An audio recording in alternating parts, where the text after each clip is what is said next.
Salam sejahtera bagi kita sekalian. Shalom, salve, om swastiastu, namo buddhaya, salam kebajikan, rahayu-rahayu. Saudara-saudara sebangsa dan setanah air, hari ini saya didampingi Presiden Republik Indonesia kelima, Ibu Megawati Soekarno Putri, Ketua Majelis Permusyawaratan Rakyat Republik Indonesia, Saudara Ahmad Muzani, Ketua DPR RI, Saudari Puan Maharani, Ketua DPD RI, Saudara Sultan Najamuddin, Wakil Ketua Umum Partai Demokrat, Saudara Ibas Yudhoyono, tapi mewakili Ketua Umum yang sedang dalam perjalanan dari Tiongkok.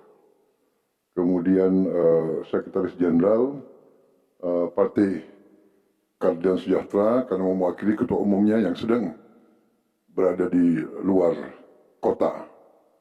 Saya juga didampingi Ketua Umum Partai Golongan Karya, Saudara Bahlil Lahadalia, Ketua Umum Partai Kebangkitan Bangsa, Saudara Muhaimin Iskandar, Ketua Umum Partai Amanat Nasional, Saudara Zulkifli Hasan, dan Ketua Umum Partai Nasdem, Nasional Demokrat, Saudara Surya Paloh. Kita tadi sudah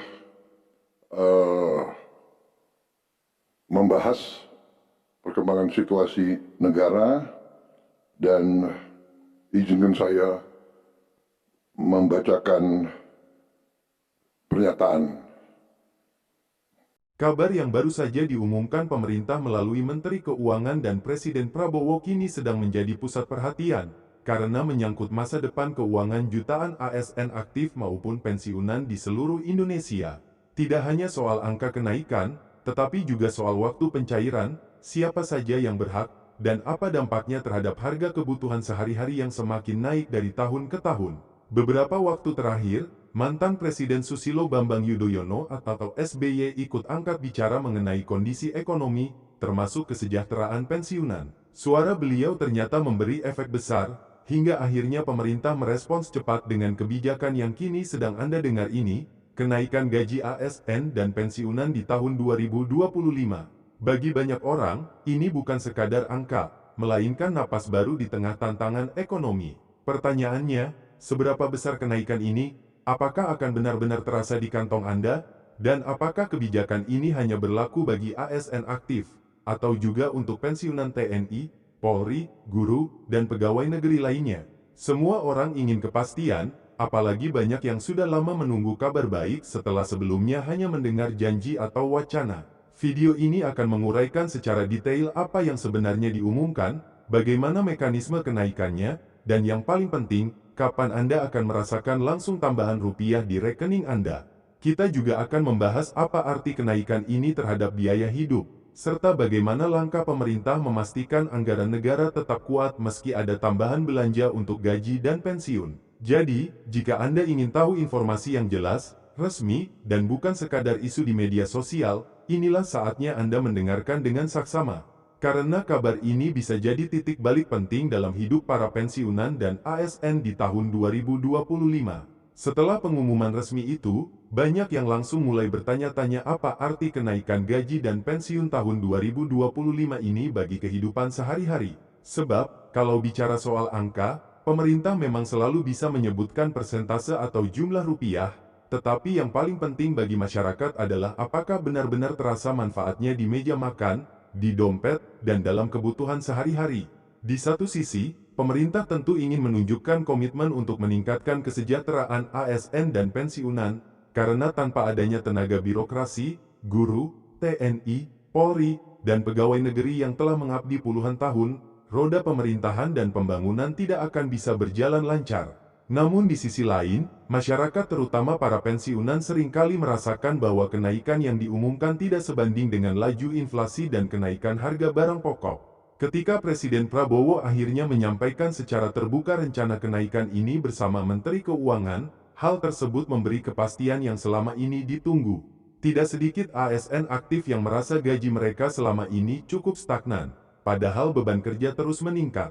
Begitu pula para pensiunan yang seringkali harus hidup dengan jumlah tetap, sementara biaya kesehatan, kebutuhan rumah tangga, hingga biaya pendidikan cucu makin melonjak.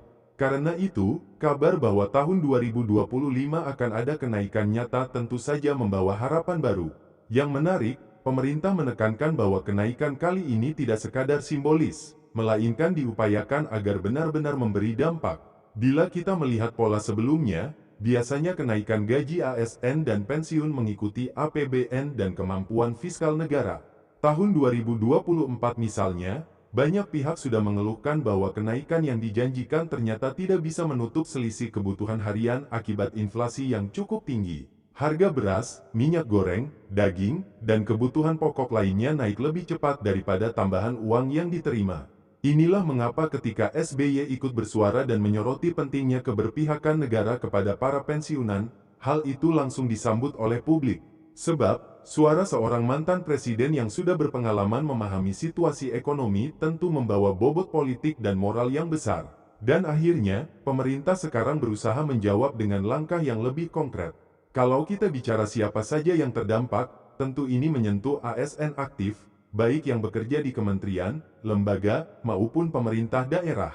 Mereka akan menerima kenaikan gaji pokok yang otomatis juga berdampak pada tunjangan. Sementara para pensiunan akan mendapatkan penyesuaian melalui tambahan dana pensiun yang disesuaikan dengan formula yang ditetapkan pemerintah. Untuk pensiunan TNI dan Polri, hal ini juga penting karena kebutuhan kesehatan dan kehidupan mereka di masa tua jauh lebih besar, mengingat banyak di antara mereka memiliki riwayat tugas yang berat. Guru dan dosen pensiunan pun termasuk dalam kelompok yang paling menanti kepastian ini, karena mereka merasa pengabdian puluhan tahun di dunia pendidikan seharusnya dibalas dengan jaminan hidup yang layak di masa tua. Namun, tentu saja muncul pertanyaan mengenai dari mana anggaran ini akan diambil. Menteri Keuangan menjelaskan bahwa APBN 2025 telah disusun dengan menekankan keseimbangan antara belanja pembangunan dan belanja pegawai. Dengan naiknya penerimaan negara dari pajak, sumber daya alam, dan sektor lain, pemerintah merasa punya ruang fiskal untuk memberikan kenaikan yang layak. Tetapi tetap, ada pihak-pihak yang skeptis dan khawatir bahwa kenaikan ini hanya akan berlaku sebentar, sementara kebutuhan jangka panjang tidak terjamin. Disinilah masyarakat perlu benar-benar memahami bahwa kebijakan fiskal tidak berdiri sendiri. Ada strategi besar yang sedang dirancang pemerintah untuk menjaga stabilitas ekonomi sambil tetap memenuhi kewajiban kepada ASN dan pensiunan. Banyak pensiunan yang selama ini mengeluhkan bahwa setiap bulan mereka hanya menerima jumlah tetap yang kadang bahkan habis hanya untuk membeli obat. Harga obat, biaya rumah sakit, dan keperluan kesehatan terus naik, sementara mereka tidak lagi memiliki sumber penghasilan lain. Karena itu, ketika mendengar kabar bahwa ada kenaikan, mereka langsung teringat pada tagihan kesehatan yang selalu menumpuk. Harapan terbesar mereka adalah tambahan pensiun benar-benar bisa membantu mengurangi beban itu. Tidak hanya itu, bagi pensiunan yang masih harus membantu anak atau cucu, kenaikan pensiun bisa berarti tambahan modal untuk menyekolahkan cucu atau sekadar memenuhi kebutuhan gizi keluarga. Di sisi lain, ASN aktif yang masih bekerja juga punya beban berat. Banyak dari mereka harus menghadapi harga rumah yang melonjak, cicilan, biaya sekolah anak, serta kebutuhan sehari-hari.